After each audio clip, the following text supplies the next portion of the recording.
ગંગાજી, યમુનાજી અને સરસ્વતીજી, આ ત્રણેયનો સંગમ પ્રયાગરાજમાં થાય છે.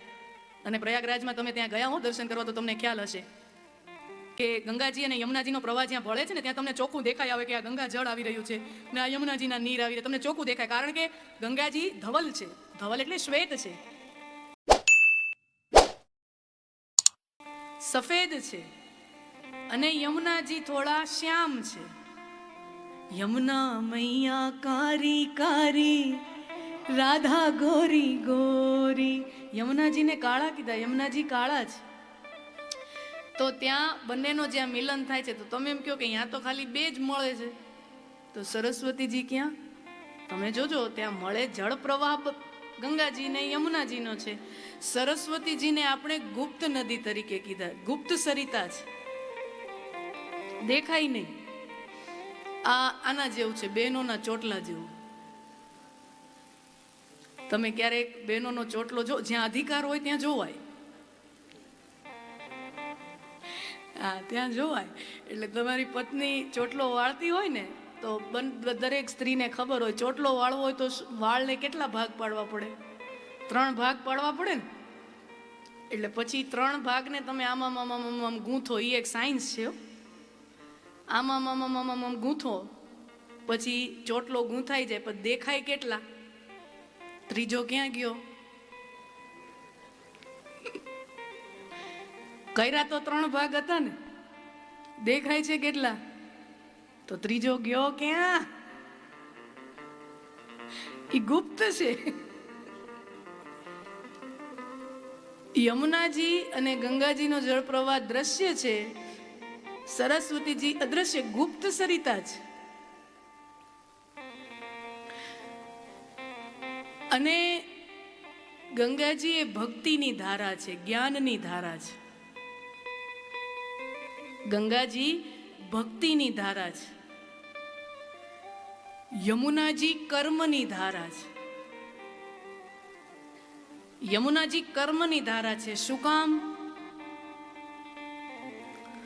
તો યમુનાજી જે છે એ સૂર્યના પુત્રી છે, સૂર્યનારાયણના દીકરી છે યમુનાજી. અને સૂર્યનારાયણ કર્મશીલ છે. તમે જોજો સૂર્યનો ઉદય અને અસ્ત એમાં 1 સેકન્ડનો ફરક ન આવે. જે નિયત એનું જે કર્મ છે એનામાં એ જરાય ડેવિએટ નથી થતા, જ્યારે ચલાયમાન નથી થતા, જરાય ચ્યુત નથી થતા. કર્મશીલ છે, કર્મઠ છે, કર્મનિષ્ઠ છે સૂર્ય. એટલે એના દીકરી પણ એવા જ કર્મનિષ્ઠ છે. એટલે યમુનાને કર્મની ધારા કીધી છે, અને સરસ્વતીને વૈરાગ્યની ધારા કીધી છે. સરસ્વતીજી કુંવારા છે, કોઈ સમુદ્રને મળતા નથી. બધી નદીઓ સમુદ્રને મળે.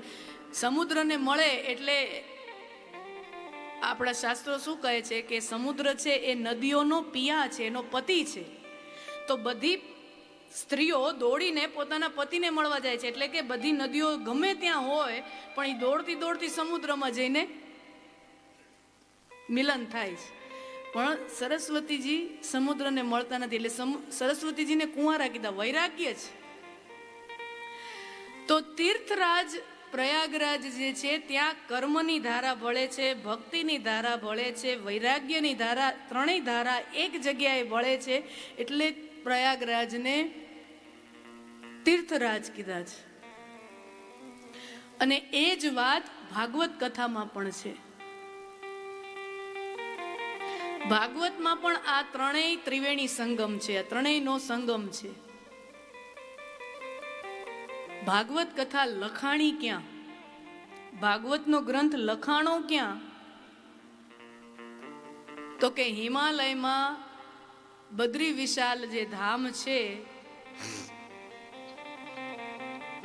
ત્યાં વ્યાસ ગુફામાં વ્યાસજીએ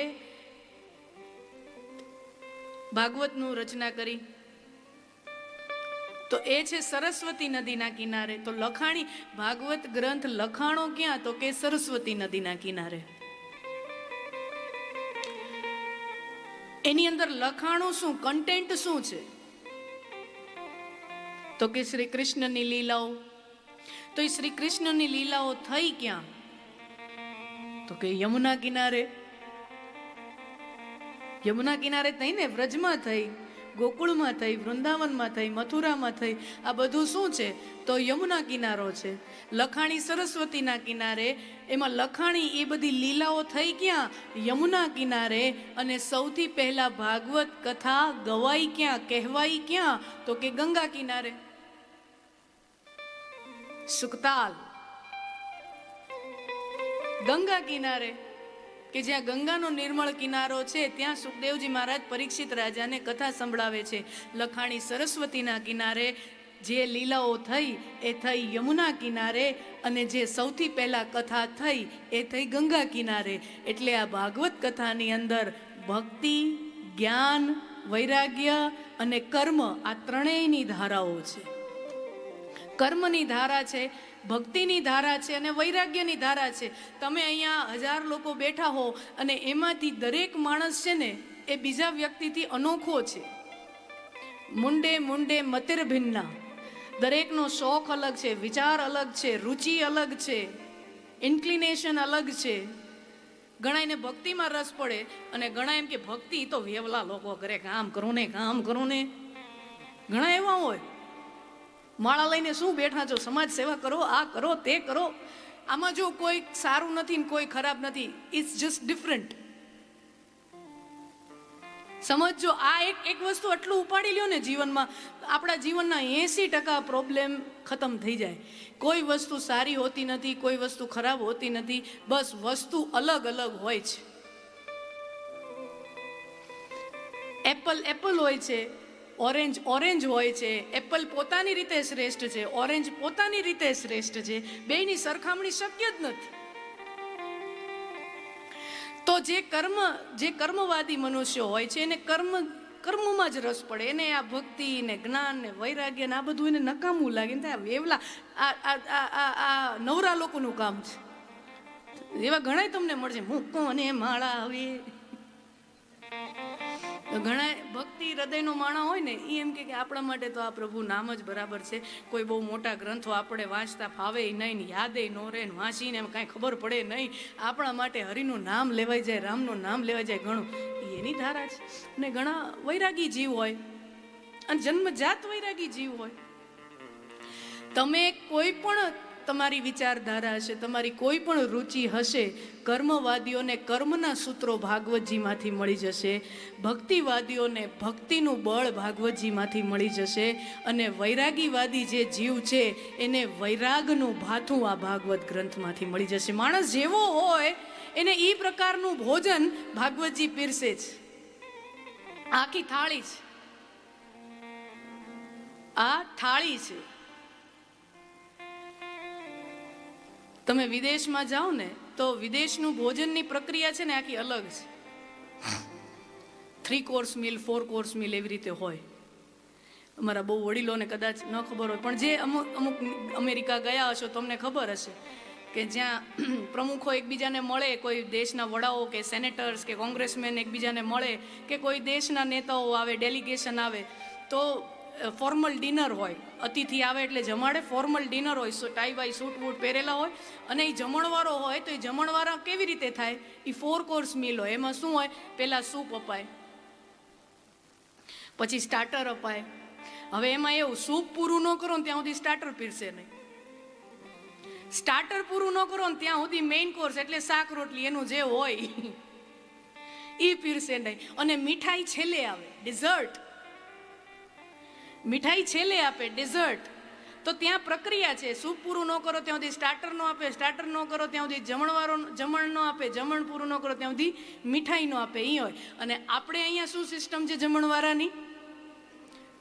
થાળી, બધું એકી હારે પીરસું હોય. જેને જેને જે ગમે નહીં ઉપાડતું જાય. હા, અહીંયા કાંઈ એવો નિયમ નહીં, જમણવારાનો કોઈ નિયમ નહીં. બધું એક સાથે થાળીમાં ઉપસ્થિત હોય. જેને જે રીતે કરવું હોય એ રીતે કરે. ઘણાય ભાત શાક હારે ખાય, રસાવાળું બટેટાનું શાક હોય એની હારે ભાત ખાય, ઘણાય દાળ હારે ખાય, ઘણાય દહીં હારે ખાય. જે તમને મેળ પડે એમ ખાવ ને બાપા. રસોઈયો નક્કી કરવા વાળો કોણ? અહીંયા રસોઈયો નક્કી કરે તમારે કેમ જમવું, શેફ. અહીંયા આપણે નક્કી કરીએ કે તું ભાઈ તું બધું બનાવી રાખ, મારે જે લેવું હશે હું લઈશ. ઘણાયનો તો પેલો કોળિયો જ મીઠાઈનો હોય, લાડવો ઠપકારે નહીં ત્યાં સુધી તો ભોજન ચાલુ ન થાય. હે તો ભારતની અંદર સ્વતંત્રતા છે. આજે ને એક બહુ ખોટું નોશન છે કે સ્વતંત્રતા છે વેસ્ટમાં છે. ના, ત્યાં બધું છે ને સ્ટ્રક્ચર છે, આમ આમ આમ આમ આમ, અહીંયા મન ફાવે આમ. એ સ્વતંત્રતા છે. તમને જે રસ હોય એ તમે ઉપાડો. અને આ સ્વતંત્રતા જે ભોજનની થાળીમાં છે ને, એ જ વાત ધર્મમાં પણ લાગુ પડે છે. ત્યાંના ધર્મ અલગ અલગ છે, પણ ધર્મ ગ્રંથ એક. તમને ગમે ન ગમે એની અંદર જે લખેલું છે એ ફોલો કરો. બરાબર? બાઇબલ એક, કુરાન એક, ધર્મ ગ્રંથ એક ही है. અને અહીંયા આવો જોઈએ 4 વેદ, 6 શાસ્ત્ર, 18 પુરાણ, 10 મુખ્ય ઉપનિષદ ને ઓમ 101.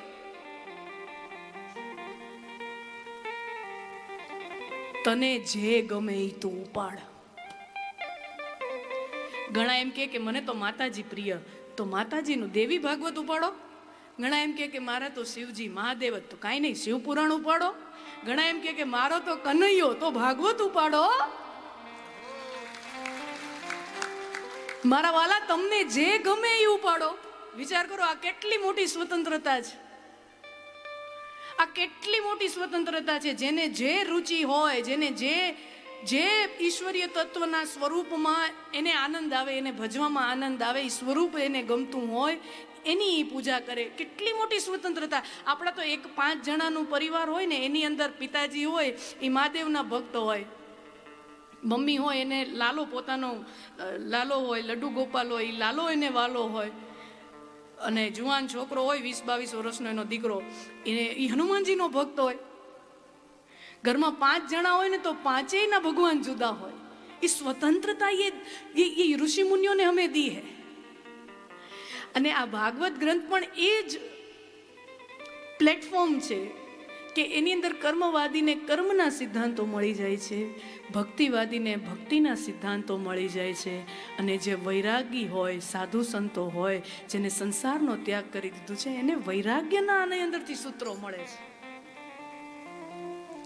ગ્રંથ એક ही है. આ ઓલું છે, ચશ્મા તો એક જ હોય, પણ ચશ્માની ઉપર તમે ઓલો પીળી ફિલ્મ મૂકો તો પીળું બધું દેખાય, ને લાલ ફિલ્મ મૂકો તો બધું લાલ દેખાય. બરાબર? આંખું ઈ જ છે ને સામે બધું ઈ જ છે, પણ જેવા કલરના ચશ્મા પહેરો એવું દ્રશ્ય રંગ બદલતું જાય. એમ ભાગવતજીને તમે જેવા ચશ્માથી જુઓ, ભાગવતજી તમને એવા અલગ અલગ અલગ અલગ રંગો બતાવતા જાય. તમને આ 7 દિવસમાં તમને અનુભવ થશે.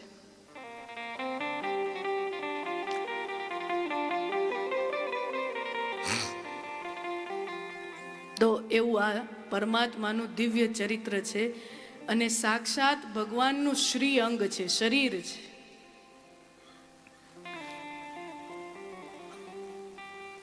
ગઈકાલે આપણે ભાગવતજીના મહાત્મયનું દર્શન કરતા હતા.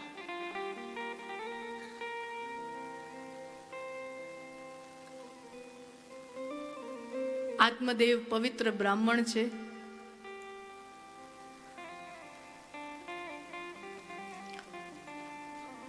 પત્ની બહુ ખરાબ સ્વભાવની છે. પત્ની બહુ ખરાબ સ્વભાવની છે. આત્મદેવ સુખી સંપન્ન છે, કર્મકાંડ કરે, હવન યાગ કરે, કરાવે, અને એમાંથી જે અર્થોપાર્જન થાય, અને સુખી સંપન્ન બ્રાહ્મણ છે. પત્ની ખરાબ સ્વભાવની છે અને નિસંતાન છે. દંપતીને સંતાન નથી. મેં ગઈકાલે પણ કીધું હતું, આપણા ગ્રંથો જે છે એ વિદ્વતા માટેના નથી. આપણા ગ્રંથો એટલે લગાય છે કે મારું ને તમારું મન સુધરે, મારો ને તમારો સ્વભાવ સુધરે. અને સ્વભાવને સુધારવો ને અઘરામાં અઘરી સાધના છે. અઘરામાં અઘરી સાધના છે. હમણાં હું એક વડીલ, અમારે તો જો અલગ અલગ જગ્યાએ ઉતારા થતા હોય, તો એક પરિવારમાં અમારો ઉતારો હતો. તો અમે તો શું છે કે બધું જોયા રાખીએ. આમ એટલે વડીલ છે ને એની વહુને બધું બહુ સમજાવતા હતા. સસરા બેટા એમાં એવું છે, એમાં થોડું શું છે, ક્યાંક ક્યાંક પતિ પત્નીમાં નાનું મોટું ચાલ્યા રાખતું હોય ને તો વડીલ છે એ પોતાની વહુને સમજાવે કે દીકરા આમાં તો લગ્ન જીવન તો એવું છે કે થોડુંક સમાધાન કરી લેવાનું હોય, થોડુંક એડજસ્ટ કરી લેવાનું હોય, થોડુંક ચલાવી લેવાનું હોય, થોડુંક જતું કરી જવાનું હોય, એને જ જીવન કહેવાય. જતું કરે ને એને જ જીવન કહેવાય. આવી બધી શિખામણો આપીને ત્યાં પછી વહુ છે ને થોડીક વારમાં થાળી, જમવાની થાળી પીરસી બાપાને સસરાને, તો શાકમાં કાંઈક નમક ઓછું હશે, બાપાનો મગજ ગયો, આવા શાક હોતા હશે. ક્યાં સમાધાન ગયું? જતું કરવાનું ક્યાં ગયું? ચલાવી લેવાનું ક્યાં ગયું?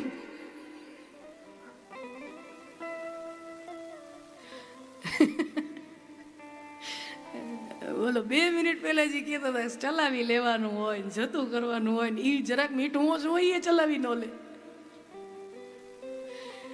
એસા હે. તો આ કથાઓ મારું ને તમારું મન સુધરે, મારો ને